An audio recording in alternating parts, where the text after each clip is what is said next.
முன்னெல்லாம் வந்து தெருக்கூத்து அப்படின்னு சொல்லிட்டு இருப்பாங்க. இப்போ அது வந்து ஜமா அப்படின்னு நீங்கள் கொண்டு வந்து காமிச்சல எல்லாம் மேலோட்டம் தான் போவாங்க. ஸோ இந்த ஜமா ஆரம்பிக்கிறதுக்கு எந்த ஜமா கிட்டேருந்து கற்றுக்கிட்டீங்க?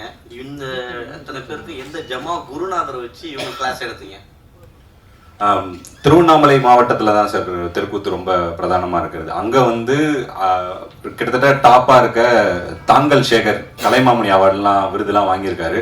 கிட்டத்தட்ட ஒரு 35-40 வருஷமா தெருக்கூத்து கலைக்கே தன்னோட வாழ்க்கையை அர்ப்பணிச்சு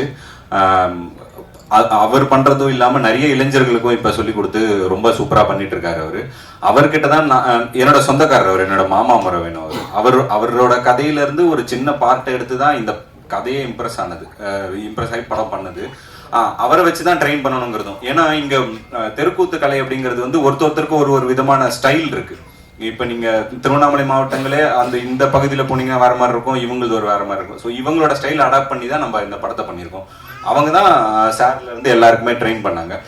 அதோட சேர்ந்து இங்கே சாரதின்னு சொல்லிட்டு ஒருத்தர் இருக்கார், அவருமே வந்து இங்கே தெருக்கூத்து பயிற்சி டீமுக்கு கொடுத்தாருங்க சார். இவங்க 2 பேர் தான் பண்ணாங்க.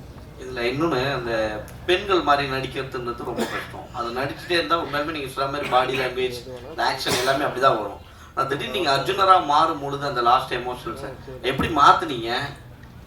எப்படி கொண்டு அது உண்மையிலுமே அந்த எமோஷன் வந்து அப்பா வந்து திடீர்னு தெரிகிற மாதிரி இருந்தது, அந்த இது வந்து நல்லா இருந்தது, வேற மாதிரி இருந்தது சார். நான் அங்கே தெருக்கூத்து கலைஞர்கள்கிட்ட பார்த்த ஒரு விஷயம் தான் சார். அங்கே வந்து பெண் வேஷம் போடுறவங்க இருக்காங்க, ஆண் வேஷம் போடுறவங்க தனியாக இருக்காங்க, 2 வேஷமும் போடுறவங்க இருக்காங்க சார்.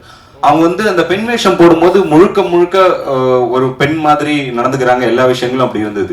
அவங்க திடீர்னு ஒரு அர்ஜுனனோ உள்ள சூர வேஷமோ போட்டு வரும்போது அவங்களோட பாடி லாங்குவேஜ் வந்து திடீர்னு வேற ஒரு ஆளா டிரான்ஸ்ஃபார்ம் ஆகி நிற்கிறாங்க. அதே வந்து வேஷம் இல்லாத சமயத்துல ரொம்ப சாந்தமான ஒரு ஆளா இருக்காங்க. இந்த டிரான்ஸ்ஃபர்மேஷன்ஸை வந்து நம்ம அழகா வந்து பிரதிபலிக்கணும்னு முயற்சி அவங்க கிட்ட இருந்து இன்ஸ்பயர் பண்ணது தான் சார். சார் அது வெறும் இன்ஸ்பயர் சொன்னீங்க. ஆக்சுவலாக நீங்கள் அந்த வேஷம் போடுறதுக்கு முன்னாடி வெறும் அப்பாவுக்கு பையனா இருக்கீங்களா அந்த கூத்து கத்துக்கிறதுக்கு முன்னாடி? அப்போ கூட ஆனால் அழகா நீங்கள் அந்த லேடி கேட்ட போட்ட பிறகு உங்கள்கிட்ட அந்த நடை உடை பாவன் எல்லாமே எல்லாரும் கிண்டல் பண்ற அளவுக்கு கொண்டு வந்தீங்க. இது என்னதான் நீங்க அவங்கள்ட்ட பார்த்து தெரிஞ்சுக்கிட்டீங்கன்னாலும் உள்ளுக்குள்ளார நீங்க டிஃப்ரெண்ட் சேஸ் பண்ணது தான் உங்களுக்கு பல விருதுகள் கிடைக்கிற அளவுக்கு இருக்குது. அது எப்படி பண்ணீங்க? ஏன்னா எல்லாரோட சதயமாகவும் அது இருந்து படம் பார்க்க எங்களுக்குள்ளார பேசிக்கிட்டோம்.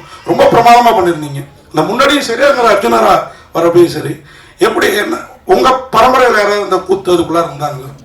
ஆமா சார். நம்ம இப்ப எங்க ஊர் பொறுத்த வரைக்கும் எப்படின்னா தெருக்கூத்து கலைஞர்கள் இப்ப நீங்க எல்லாரும் சொல்ற மாதிரி வருஷம் கூழ் ஊத்துற ஃபங்க்ஷனுக்கு வந்து தெருக்கூத்து வைப்பாங்க.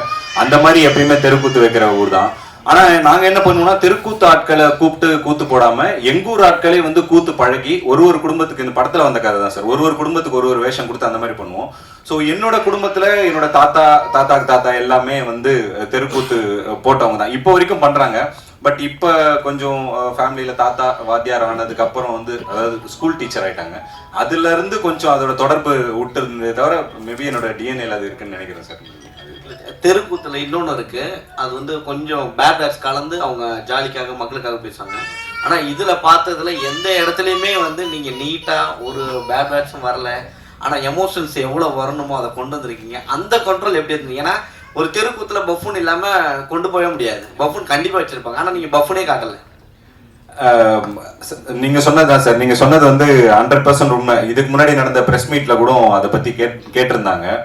ஏன்னா தெருக்கூத்து அப்படின்னாலே வந்து அதுல ஏன் கெட்ட வார்த்தை இருக்குதுங்கிறதுக்கு ஒரு பெரிய பாலிடிக்ஸ் ஒன்று இருக்கு சார். அப்போ பாலிடிக்ஸ்ன்னு சொல்றதை விட அது ஜனரஞ்சகமா மக்கள் கிட்ட கனெக்ட் பண்றதுக்கு, அவங்க தன்னோட மொழி பேசுறவங்க வந்து அங்கேயுமே இருந்தானா அவனோட ஈஸியா கனெக்ட் பண்ணிக்கிறாங்க. ஒரு ராத்திரி இல்ல சார், ஒரு சில கிராமங்கள்ல வந்து 10 ராத்திரிலாம் வந்து தெருக்கூத்து நடக்கும். ஸோ அவனை எப்படி எங்கேஜா வச்சுக்கணும் போது அவன் மொழியை பேசுவோம், அவன் பேசுற வார்த்தைகளை பேசுவோம் அப்படின்னு ஆரம்பிச்சதுதான் இது. நான் முன்னாடியே சொன்ன மாதிரி ஒருவேளை அதை அப்படியே அவங்க பேசுறத அப்படியே வச்சிருந்தேன்னா சென்சார்ல எப்படி இருந்திருக்கும்ன்றது எனக்கு தெரியல சார். அந்த ஒரு பயம் தான் நான் பஃபூனை காட்டாது சார். ஏன்னா நீங்க சொல்ற மாதிரி பஃபூன் தான் முதல்ல ஆரம்பிச்சு வைப்பாங்க. அவங்க எந்த அளவுக்குன்னா அது ரொம்ப பீக் சார், அது நம்ம தொடவே முடியாது சார். ஏன்னா சின்ன வார்த்தைகள் கூட சென்சார் ரொம்ப கவனமா இருக்காங்க. இதுலவே நீங்க பாத்துருங்க, ஒரு நெடுக மியூட் அங்கங்க இருந்திருக்கும். அது ரொம்ப நீங்க சொன்னா இது பெரிய கெட்ட வார்த்தை கிடையாது, பட் ஸ்டில் அதை கூட கான்சியஸா பாக்குறாங்க சார். ஸோ அந்த முடிவு தான் சார். ஆனா அதெல்லாம் எல்லாமே ஜனரஞ்சகமா இருந்தது படம். எக்ஸ்ட்ரானரியா இருக்குது. தேங்க்யூ. அது என்ன மாதிரி நிறைய பேர் கேள்வி கேட்க இந்த படத்துக்கு வெயிட்டிங். ஆனால் நான் ஒரே கேள்வியில் ஒரு 2-3 கேள்வி கேட்டுடுறேன். ஒன்று வந்து நீங்கள் வந்து அந்த அப்பா கேரக்டர் பிரமாதமாக பண்ணியிருக்கிறாரு. எல்லாருமே பண்ணியிருக்காங்க. சத்தன் சார்லாம் எக்ஸ்ட்ரானரி. அவரு வந்து அந்த குளிக்கிறப்ப விரோதியாக இருந்தாலும் சத்தன் சார் விரோதியானாலும் நமக்கு விரோதிங்கிறதுக்காக புள்ள விரோதியாக இருக்கணும்னு இல்லை, நமக்கு பிடிக்கலங்கிறதுக்காக செய்யக்கூடாது. அவர் ஒரு அப்பாவா ரொம்ப பெருந்தன்மையாக இருந்துக்கிட்டாரு. ஆனால் நீங்கள் போய் அவங்க டீம்லேயே சேர்றீங்க. நீங்கள் வழக்கமாக இப்போ உள்ள பிள்ளைங்க மாதிரியே இருக்கீங்க. அது என்ன காரணத்தினால அப்படி ஒரு சீன் வச்சீங்க?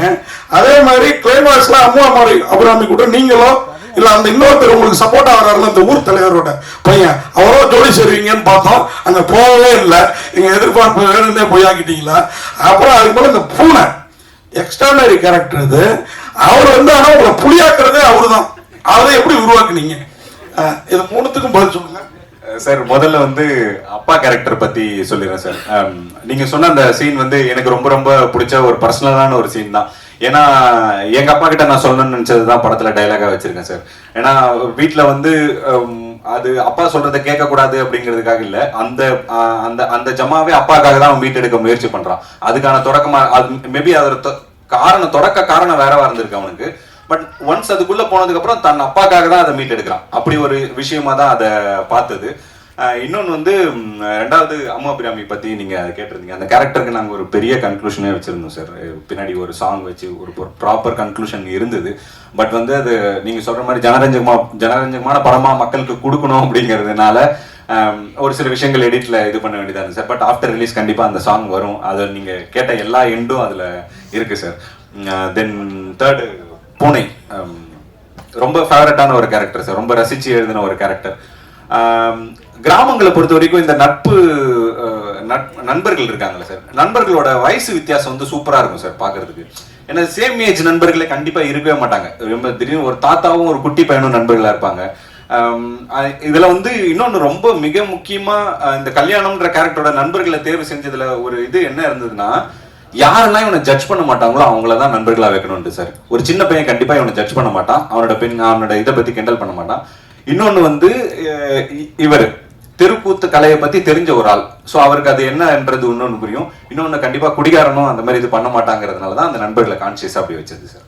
சார் இளையராஜா பிரமாதமா பண்ணியிருக்காரு. அவர் தான் இந்த படத்தை தூக்கி நிறுத்தியிருக்காரு. இந்த படத்தை பார்த்துட்டு அவர் என்ன சொன்னாரு சார்? அதான் சார், படம் வந்து சார் ராஜா சார் பத்தி உங்களுக்கு நல்லாவே தெரியும். சார் வந்து ரொம்ப ரசிச்சு ரொம்ப பிடிச்சி இந்த படத்துக்கு வந்து இசையமைச்சாங்க. இந்த படத்தை பத்தி சொல்லும் போது என்கிட்ட ஒரு சில நாள் வந்து சொன்னார், ரொம்ப ரொம்ப ஆத்மார்த்தமா ரொம்ப உண்மையா பண்ணிருக்கீங்க, டிஃப்ரெண்டா ட்ரை பண்ணிருக்கீங்க. ஸோ நான் என்னோட மியூசிக்லயும் நான் டிஃப்ரெண்டா ஒரு விஷயங்களை ட்ரை பண்றேன். நான் எப்பயும் வழக்கமா உபயோகிக்காத இன்ஸ்ட்ருமெண்ட்ஸ்ல இருந்து ரொம்ப தேர்ந்தெடுத்து டிஃப்ரெண்டான இன்ஸ்ட்ருமெண்ட்ஸ் யூஸ் பண்ணாருங்க சார். அவர் சொன்னார், எனக்கு ஒரு சில இடங்கள்ல இது விருப்பமா இல்லாம இருக்கு, இருந்தாலும் இந்த கதைக்கு இந்த உலகத்துக்கு இது தேவைப்படுது அப்படின்னாரு. நான் அப்ப கூட நான் சார் கிட்ட சொன்னேன், சார் உங்களுக்கு பிடிச்ச மாதிரி கூட நம்ம அந்த விருப்பம் உள்ளதாவே போலாம் சார்னு சொல்லும்போது கூட அவர் ஒரு வார்த்தை சொன்னார், அப்படி இல்லை, இந்த கதைக்கு என்ன தேவையோ அதுதான் பண்ணணும், ஆடியன்ஸுக்கு வந்து புதுசான ஒரு எக்ஸ்பீரியன்ஸ் கொடுக்கணும், நீ டிஃப்ரெண்டா தானே படம் எடுத்திருக்க, நம்மளும் டிஃப்ரெண்டா முயற்சி பண்ணலாம் அப்படின்ட்டு தான் சார் சொன்னாரு.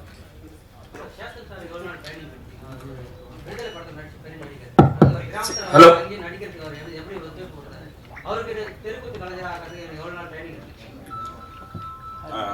நீங்க சொன்ன மாதிரி சார் ஒரு ரொம்ப சிறந்த நடிகர்.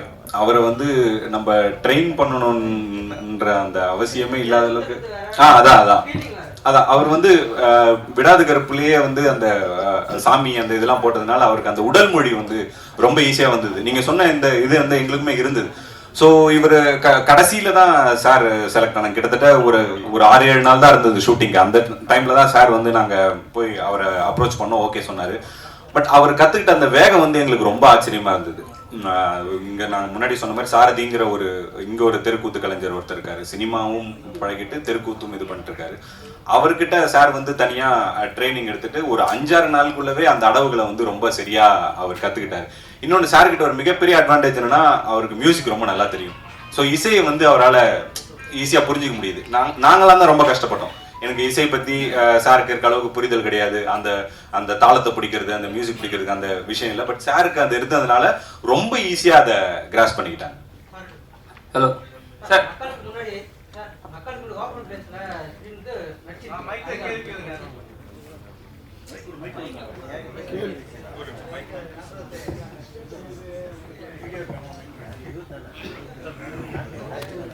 முதல் முன்னாடி அதாவது ஷெட்டு கூட நடிச்சுட்டு தான் ஸ்க்ரீனில் பார்ப்பாங்க.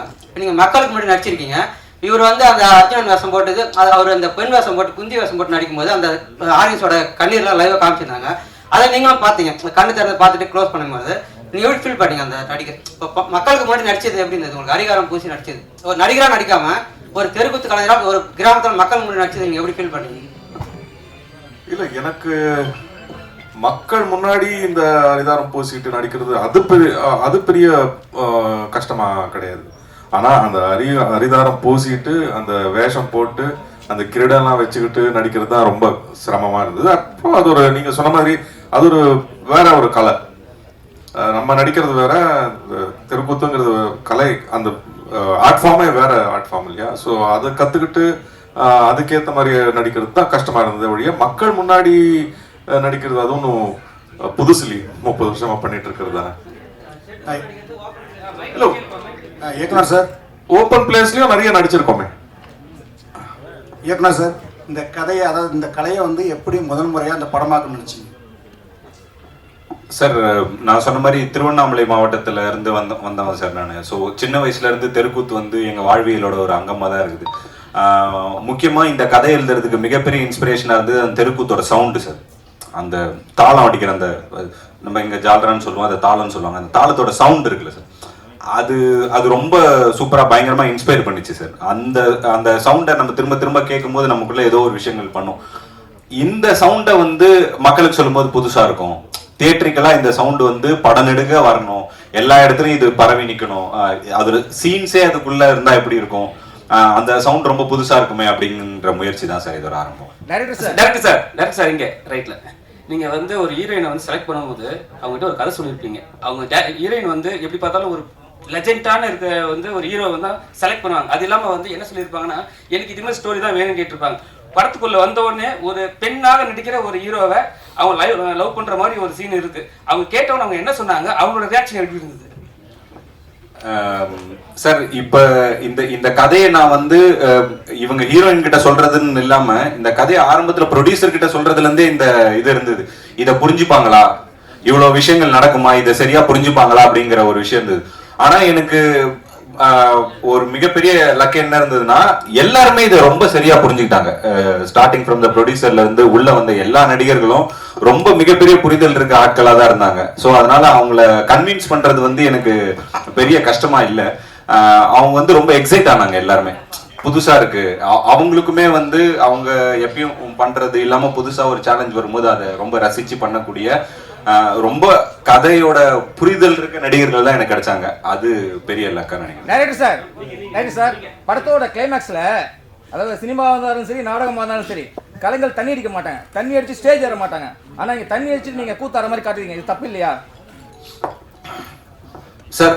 அதான் சார், அவங்க ஒருத்தவங்களோட வாழ்வியலை வந்து பிரதிபலிக்கும் போது நான் நிறைய முலாம் பூசி காட்டக்கூடாதுன்றதுல ஒரு முடிவு இருந்தேன் சார். நான் பார்த்து அந்த மாதிரி இப்ப நான் தெருக்கூத்து கலைஞர்கள் இந்த கதையை பத்தி விசாரிக்கும் போது அவங்க என்கிட்ட முதல்ல சொன்னது வந்து, இது இப்ப தெருக்கூத்துல வர்றதுக்கு இளைஞர்களுக்கு என்ன தயக்கமா இருக்குதுங்க அப்படின்னு நான் வாத்தியார்கிட்ட ஒரு கேள்வி கேட்டேன். அப்ப என்கிட்ட சொன்னார், இல்ல அது எல்லாருக்கும் ஒரு பயம் இருக்கு, ஏன்னா தெருக்கூத்து கலைக்குள்ள வரும்போதே வந்து குடிப்பழக்கத்துக்கு வந்து ரொம்ப ஈஸியா அடிமையாயிடுறாங்க. நிறைய விஷயங்கள் இந்த லேடிஸ் விஷயத்துலலாம் கூட, ஏன்னா அவர் என்கிட்ட ஒரு விஷயம் சொன்னாரு, பெண் வேஷம் போடுறவங்க வந்து பெண்கள் வந்து ரொம்ப ரசிப்பாங்க, அவங்களுக்கு வந்து நிறைய கேர்ள்ஸ் ஃபேன்ஸ் வருவாங்க. ஸோ இந்த மாதிரி பழக்கங்கள்லாம் இருக்கிறதுனால நிறைய இளைஞர்களை வந்து வீட்டில் அனுப்புறதுக்கு பயப்படுறாங்கன்னு வாத்தியார் என்கிட்ட சொன்னாரு. தென் நான் அதை இது பண்ணப்ப, நான் எல்லாரையுமே நம்ம சொல்லலை, ஒரு சில பேர் வந்து அந்த பழக்கம் இருக்கிறவங்களா இருக்கிறாங்க. இப்போ இது வந்து நம்ம டைப் காஸ்ட் பண்ணதில்லை சார், அந்த கேரக்டர் அப்படிப்பட்ட ஒரு கேரக்டர்னு வச்சுதேனே தவிர மற்ற யாருமே அதை பண்ணவே இல்லை. அந்த கேரக்டருக்கு அது இருந்தது சார். இல்ல சார், முடிச்சுட்டு குடிப்பாங்க, கூத்த முடிச்சுட்டு குடிப்பாங்க, ஆனா தண்ணி அடிச்சா ஸ்டேஜ் ஏற மாட்டாங்க. ஏன்னா கோயில் மாதிரி அவங்களுக்கு கோயில் மாதிரி இல்ல சார். அதான் சார், எல்லாருமே அப்படி இருக்கிறது இல்லைங்க சார். மேபி அந்த அளவுக்கு மாரல் இருக்க கேரக்டரா இந்த கேரக்டர் உங்களுக்கு புரிஞ்சிருக்கான்றது எனக்கு தெரியல சார். அவ்வளவு மாரல் இருக்க கேரக்டர் இல்ல சார். நீங்க திருவண்ணாமலை ஜமான்னு சொல்லிட்டு இருக்கீங்களே, நவராத்திரி பார்க்கலையா, அவதாரம் பார்க்கலையா, சினிமாவில் இருக்குதுன்னு சொல்றீங்க? புரியல சார், புரியல. நவராத்திரியில சிவாஜி கணேசன் சாவித்திரி போட்ட தெருக்கூத்து பாத்தீங்களா? அவதாரத்துல நாசர் போட்டிருந்தாரு, நாசர் சொந்த படம் அது. ஆமா சார். பாத்தீங்களா இல்லையா? பார்த்தேன் சார். ஆனா அதை பத்தி எல்லாம் சொல்லவே மாட்டேங்க. இதே திருவண்ணாமலை ஜமா திருவண்ணாமலை ஜமா திருவண்ணாமலை ஜமான்னு திருப்பி சொல்லிட்டீங்க, அந்த இன்ஸ்பிரேஷன் உங்களுக்கு இல்லையா? இல்ல சார், இது எந்த கதையும் படத்தையும் பார்த்து இன்ஸ்பயர் பண்ணி எடுக்கல சார். அவங்களோட வாழ்வியலை இன்ஸ்பயர் பண்ணி எடுத்தது தான் சார். எதை பார்த்து இன்ஸ்பயர் ஆயிருக்குமோ அதை தானே சார் சொல்ல முடியும். ஸோ அதுதான் சார் நாங்கள் இதை பத்தி பேசணும். சேத்தன் சார், தேவ மிக்க நன்றி.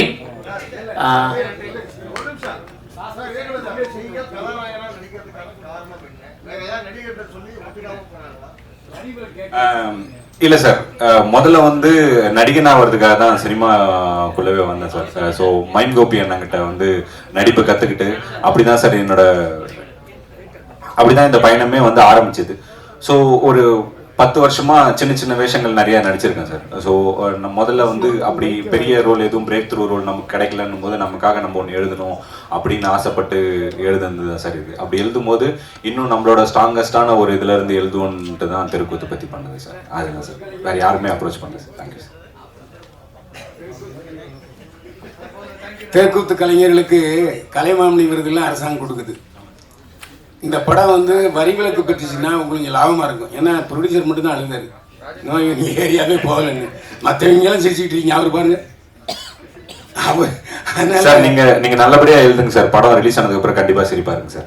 இல்ல நீங்க அவரை சிரிக்க வைக்கிறது உங்க கையில இருக்கு சார். இல்ல வரி விலக்கு கொடுக்கறதுக்கு அரசாங்கத்தை பேசுனீங்களா இல்ல அமைச்சரை கூட்டி வந்து காமிச்சிங்களா? ஏன்னா இப்ப விளையாட்டுத்துறை அமைச்சர் வந்து இங்க இருந்து போயிருக்காரு. இதுவரைக்கும் இந்த அரசாங்கத்துல ஒரு படத்துக்கு கூட வரி விலக்கு கொடுக்கல. இந்த படத்துக்கு கொடுக்கறதுக்கான வாய்ப்பு அதிகம் இருக்கிறதுனால கேட்குறேன். கண்டிப்பா பண்றோம் sir. Thanks for the information sir. பெண் வேஷம் போடுறவங்களுக்கு